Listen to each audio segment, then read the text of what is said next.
All right, our special guest today has got way better things to do than talk to us. He's getting ready for the NBA Finals. He's a member of the Phoenix Suns. Hailing from Baton Rouge, Louisiana, is Langston Galloway. Langston, thanks for coming on the show, man. Thanks for having me. Appreciate you guys. Let me join you guys today.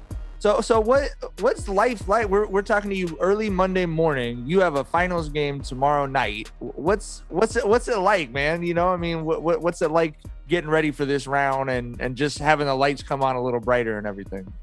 No, I mean, it really doesn't. I mean, from my standpoint, it doesn't seem like we're here yet. Like until we start playing and we're like the game is like actually like upon us and like you're getting ready, pregame and all that. Like right now, it just feels like a normal day, like normal Monday, like waking up, getting ready for the kids to get going. But I think tomorrow when I wake up, I know I'll be like amped. I'll be ready to go and knowing, hey, look, this is, this really starts the journey to, hey, winning a championship. Sure, for sure. So Langston, man, how has the ride been? Because you came on board. This is your first season with them. Like when you signed with Phoenix this offseason, I want you to shoot straight with me. Like these weren't the 2017 Warriors where you're like, oh yeah, finals definitely guaranteed. like how crazy has this ride been from you signing on board? I mean, I think a lot of us expect the Phoenix to take a leap this season. I had them being like a 5 or 6 seed, maybe getting to the second round, which would have been a great leap. But you guys have a chance to win it all. So how has that ride been? Yeah, no, from signing on, off season last year, like I was like, all right, let's just make the playoffs. Like, that's all I was worrying about. Like, hey, look, let me get on a team, make the playoffs. I get a lot of exposure, be able to, get my rep up, everything up, and then I can kind of like, hey, make my situation get better for next year. But yeah, who would have thought us making it to the finals? Like, I mean, the team that we have, like a lot of guys just come together. The chemistry has really been rocking, and I think ever since we beat the Lakers, like our confidence has been through the roof. Like, once you knock off the champs, like your confidence, just everything, it feels different. And that's just how we feel right now. We feel like, hey, we're going to go out here and win this championship. But at the same time, too, we got to take it one game at a time and take care of, all the small intangible stuff. Did you know you had a chance at the finals before the Lakers? Or was that the point when it's like, oh, shit, like, we could do this, you know what I mean? So going into the playoff, going into us clinching, I think we all looked at, all right, well, if we can match up with either Portland, Lakers, or Golden State. Then you had a play-in game. Mm-hmm. Play-in game happens, it's Lakers versus Golden State. We're gonna play one of those two teams. Bang, play the Lakers. So, it's a hesitation because everybody is like, oh, you guys got the Lakers, like y'all not gonna get past them. Like, that was like I said it. I said that shit. I said that shit 100%. Everybody said it. Everybody wrote us off. It's like, right. Man. But I told somebody this. I was like, man, this is gonna be the greatest upset in the history of 2 and 7 seeds. Like we're the 2 seed and we're gonna upset the 7 seed. Like, that's literally what it was. And so everybody's like, that's the way to look at it, you feel me? It's like everybody was like, man, y'all about to get smashed. Like the Lakers, like y'all had a great run. It's like, what? Like we're a 2 seed. Like we're supposed to knock them off, but nobody looked at it like that. And once we won that series, I feel like we got a little respect, but it wasn't like, oh man, like y'all got a chance to win it all. Nah, then we said, all right, we beat them. Now we got to play against the MVP. It's like, all right, now like, I don't know if y'all gonna be able to get past them, man. MVP's playing at a high level, get past them. It's like, all right, now y'all cook them. Y'all ain't just get past them. Yeah, spank them, smack them. Everybody's like, them. The Clippers, it's like, all right, PG, Kawhi, like y'all not gonna get past them. Like every series has been like, man, there's no way the Phoenix Suns can get past them, and then we get past them, and it's just, it's just proving the doubters wrong. That's all it's been all season long, and this is another opportunity to do it again. Well, we're officially, I believe, we've officially been a Suns podcast since you beat the Nuggets. So you've converted the Jenkins and Jonez podcast for sure. You mentioned kind of the team dynamic. I wanted to ask you about that. We've been joking, like you guys feel more like a college team than an NBA team. Like the chemistry is so obvious on that team with maybe Chris Paul being like the RA of the dorm or something. I don't know. But like, take us inside the locker room. Like, what is the dynamic like on that team? How close are you guys? And what's the difference between you played for the Knicks and the Pistons? What's the difference? Like, how is it different having a team that's closer together this year? No, I think you have, from our standpoint, we look at our whole team as like, I guess you quote unquote young. Like they say, hey, our core is young. But the way we look at it from the old, like I'm an older guy on the team, and it's like you look at this as an opportunity to help other guys get better, but then also too they help us, like they help the guys that have been in the league for a few years now, like really get what we need to get. Like it's been fun. It's been a fun ride thus far, and it's it's a lot of joking, a lot of playing.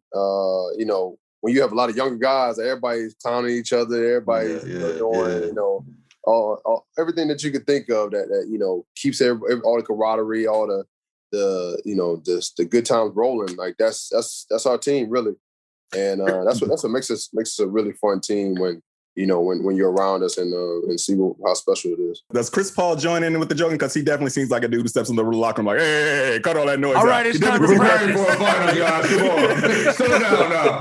Past 10, you know what I mean? Nah. CP, like I said, everybody joins it. It's not just one like specific guy, nothing like that. It's everybody. Everybody's, clowning on each other, and it just goes back and forth there on a daily basis. So that's what keeps the locker room light. And it's been fun because we're not built around a big three or anything like that. We're just a team that just come together throughout the year, and then like the culmination of everything is like, hey, look, we're here. We're at the finals, and hey, we're trying to win this thing. What's the difference in the approach since compared to the teams prior? Because like the Kings, Pistons, Knicks, when you were playing for them, you know what I mean? Like this is a totally different experience right now. Like, what's the difference in the approach throughout the year, or just like game to game? You know what I mean? I think the approach would probably be it's just like on a daily basis, and I give a lot of credit to Monty. It's like he's put in our heads like, hey, look, we got to keep getting better, or like, hey, we were going like a 4 and 5 game winning streak, and say, hey, we got to keep getting better. Like we're good, but we're not great. Like we still have a lot of room to grow, and then it's like. Our mentality too was we're not going to lose 2 in a row. We're not going to lose 2 in a row. And it's like, if you carry that mindset throughout a season, you look up and your records, you have a really good record. So it's like, that's how you have to look at every single game. And I think that that's been the biggest difference between other teams that I've been on compared to this one. It's like, we might have lost 2 in a row maybe once, but I don't even think we did. Like, so it really has carried over, and that's how good we've been this year. That's how good we've been. We've got some more questions about the Suns and the playoffs and everything, but I wanted to talk about your story a little bit. I mentioned before we hopped on, I'm a local sports writer, so I see what a big deal it is when a guy just makes it pro in Europe. You know what I mean? Like coming from the inner city. Like I know those guys aren't seen by national media as a success, but I see how that could change a whole family's course and everything. You have one of the craziest stories I've seen. You go from undrafted to back-to-back 10-day contracts with the Knicks and end up making the All-NBA rookie team. What was that?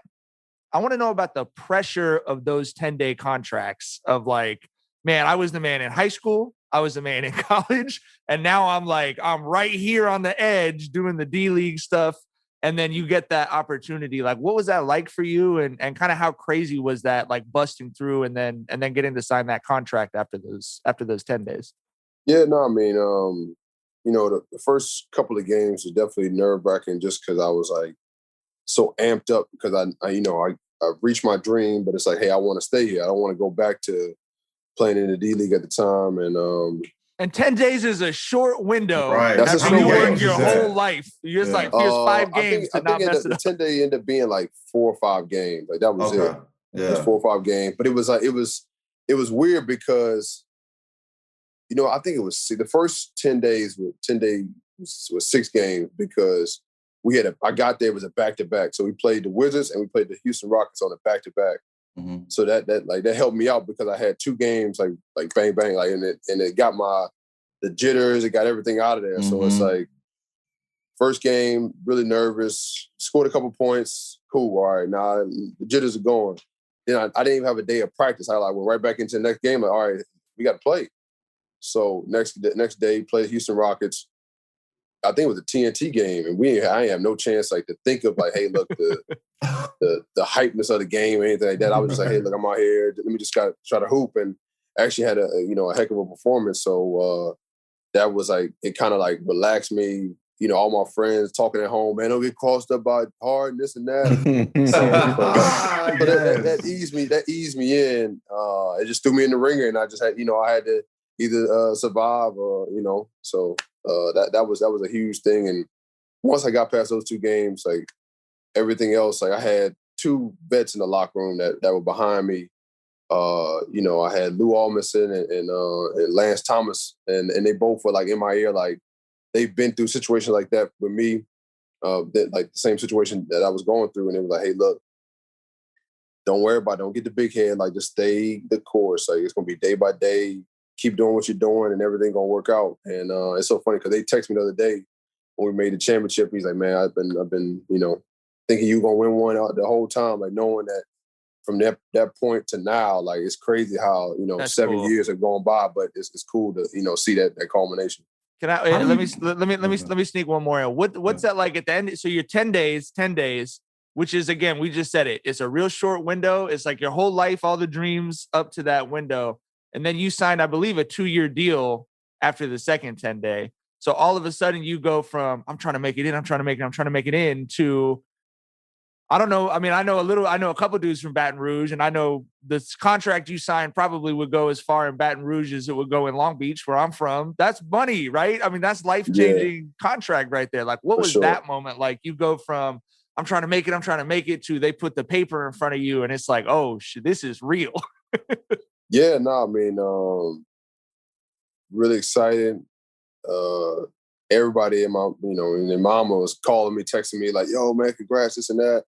But at the same time, too, it's like I knew that, if I wanted to make it in this league, I had to make a statement. And I think that was my mindset the whole time, getting that contract. But it's like, all right, I've gotten here, but like I don't want to go back. And, that's how fast the league is. It's like you'll be in there for a minute and guys are going the next. So it's like, all right, let me just keep going, keep chipping away. And then all of a sudden, you look up and I make the all-rookie team, and it's like, wow, like, it's hard to come by, but, I made it that year. So it was just very, very, very fortunate and very blessed.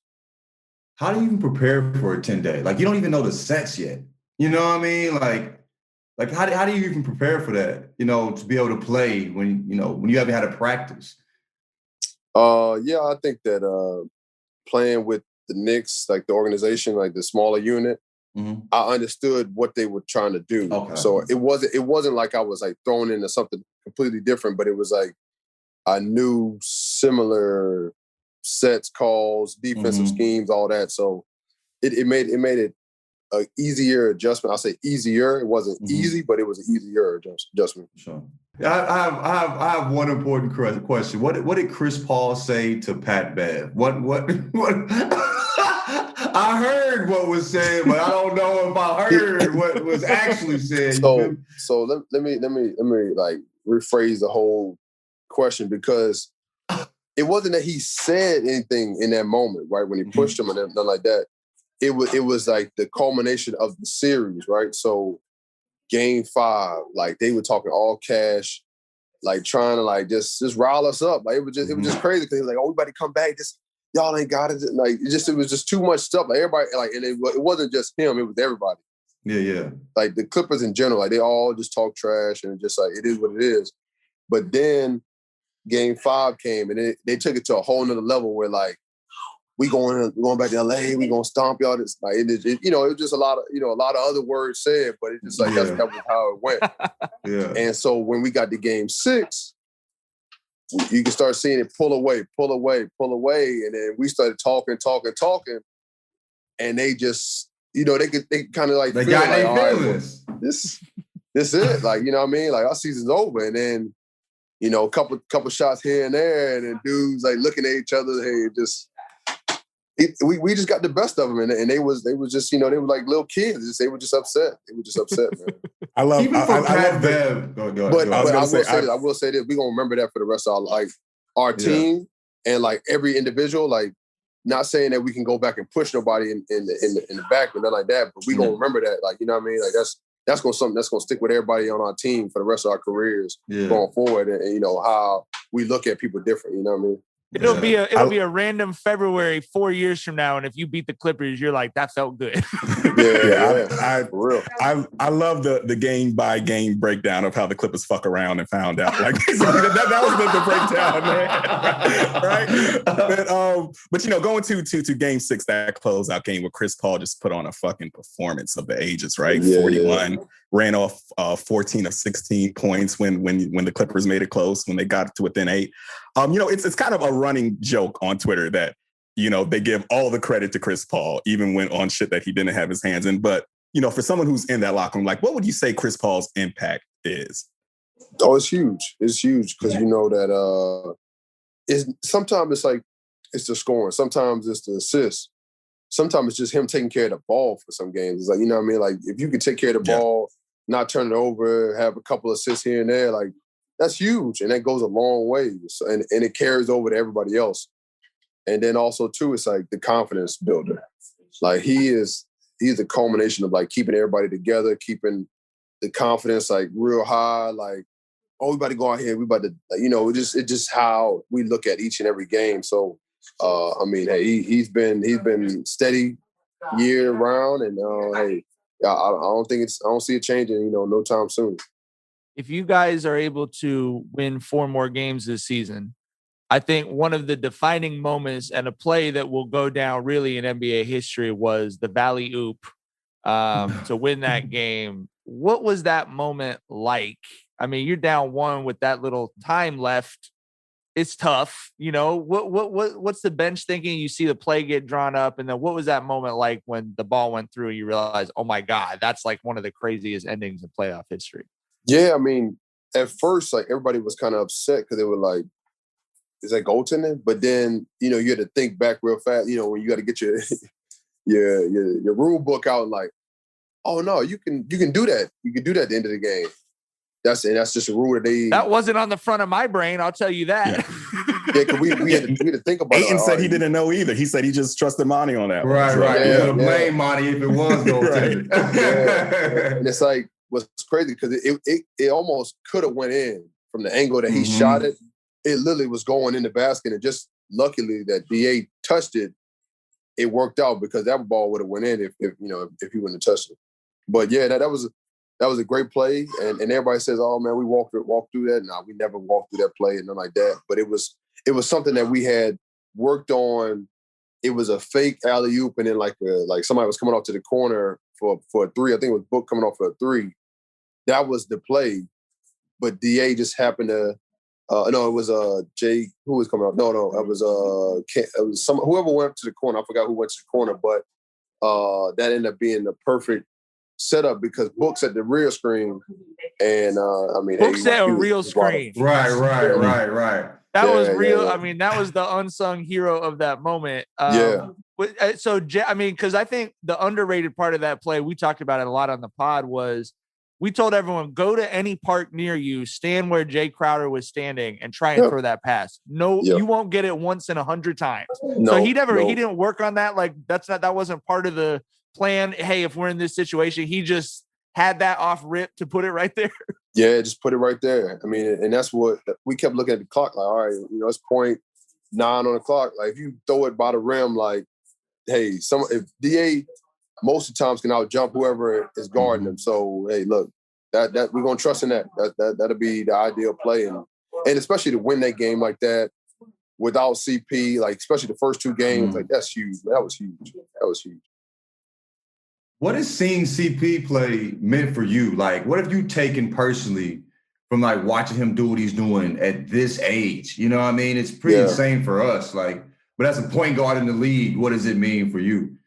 No, it's huge. It's huge because I have a lot of stuff to work on this summer, and throughout this year, it's like I've been working on stuff while he's been, doing this thing and whatnot. But from afar, like, okay, I need to work on that. Like, just mental check notes for me going forward. Like, all right, put this in my notepad, put that in my notepad. Okay, all right, I need to work on that. Okay, all right, picking his brain, trying to figure out things that he looks at or sees. Like, we sitting right next to each other on the bench. So I'm always like asking, hey, what do you see out there? What do you think we could be doing better? And his vocal is crazy because he's able to communicate with the guys. Like, hey, look, this is what I'm seeing out there, or hey, look, we need to pull this together. So it's always something that is really important for us going forward. So I'm always trying to see, hey, how can I learn? I wanted to ask you about, the playoffs are a different animal. And this is obviously your first, kind of deep run of this kind that you've been a part of, but you're having individually, your shooting percentages are up. You're having your best 3-point shooting year. You can obviously see that's something you worked on, but in the playoffs, the minutes tighten up. So you go from rotation player contributing, scoring every game to those minutes are harder to come by. Obviously, the deeper you get in the playoffs. Is that difficult on an individual level, or is the team success so kind of invigorating that, you know what I mean, that you stay locked in? Like, I would just imagine that practicing, knowing every game plan, like week after week, when you're not getting in there for 20 minutes is harder. Like, what's that experience been like for you just on an individual level? Yeah, no, it's been tough. I won't say it's been easy because, as a competitor, you want to be out there playing, and especially the year that I was having, like, I was playing through a stretch and was, averaging, 10 points a game, shooting 45 on a clip. So I was almost like, if I look at my stats for the year, like I was at a point where I was 50, 40, 90, but I was shooting 50, 50, 100 for most of the year. Yeah. Then I missed one at the end, but it's crazy because, as a competitor, I'm gonna root my team on, and I'm never gonna have my pride in the way that's gonna take me out of a situation or whatever's next. Maybe this might be a situation where I need to learn from, going forward in my career, and then when my turn comes, my opportunity comes, I make the most of it. So that's how I look at everything in my career. It's like it's an opportunity for me to learn from it and just continue to prove my. It's a lot of doubters right there right now, like that are looking at, oh man, this guy's riding the bench, this and that. But it's like, it's good. It's motivation for me going forward in the summertime, knowing that, okay, when I get my opportunity, hey, I don't want to hit none of that. So that's all I look forward to. Well, you just said, there's usually space anywhere for a dude who's shooting 50, 50, 90, 50, 50, 99. Yeah. Right. You mentioned it a little bit at the beginning, but I wanted to really ask you about this. What's the confidence level like for you guys? Is it just straight up like we are about to go win the championship? Like, it just seems like everyone has that feeling right now. Yeah, that's it. That's all we have had on our mind. I think, like I said, we had the Lakers series and we won that series. Our confidence went up like, 1,000. And then now looking back, like when we were in the Denver series, we were talking about this moment, like, hey, look, we got past the hardest team out there because, going through LeBron, going through the defending champs, like that's the hardest team you got to play against right there. And going through them, we just felt like, all right, there's nobody else that can stop us. So we feel like, hey, look, these 4 more, like, even though it's going to be a battle every single night and it's going to be, it's going to be a lot of just blood, sweat, and tears involved in this, we feel like, hey, we're going to win this all. We're going to win it all. Yeah, I was going to say, going back to, you mentioning kind of, adjusting from the regular season to the playoffs. I remember Steve Kerr said something very interesting in The Last Dance that I'd never really considered in all my years of being a basketball fan. He was like, of course the pressure's always on the stars in the playoffs. He said, but rotation guys, we get 4 or 5 shots a game. And those 4 or 5 shots a game become way bigger in the finals than like a midseason game versus the Hornets. You know what I mean? So that's something that I never considered. But like, I know you're definitely ready for that challenge. But have you guys like done any type of scouting so far on the Bucks? Have y'all been in the film room on them yet? Or? Oh yeah. No, we're already locked in. Once we knew that. Well, we had a couple of days where we had one day in between knowing that we finished our series. We can watch clips on us, take care of like, hey, what we need to take care of going forward. Then we had a day where, all right, let's get ready, prepared, knowing that they're about to play tonight. Whoever we play, Atlanta, Milwaukee, we're going to scout both of them, watch their game. Mm-hmm. Okay, we got Milwaukee. Come in the next day, all right, let's lock in on us, but also, too, we know what we need to do for Milwaukee. And in the day, we got another day where we'll be able to, be at the gym and just take the small bits and pieces knowing how they're going to play. But this first game is going to be a filling out anyway, so it doesn't even matter how, you come into a game and adjust and this and that. You just got to come into the first game knowing that, hey, look, both teams are going to come out swinging, trying to see who can get the upper ground. And then from then on, it's like, all right, then we're adjusting from then on out. Well, we are a Suns podcast. We will be rooting you guys on for sure. We appreciate you taking the time. I know you probably need to go prep for the freaking NBA finals, but thank you. Thanks for hanging out with us, man, and best of luck to you guys the rest of the way. Take care, bro. Appreciate y'all. Y'all have a good one. For sure. Appreciate you hopping on, brother.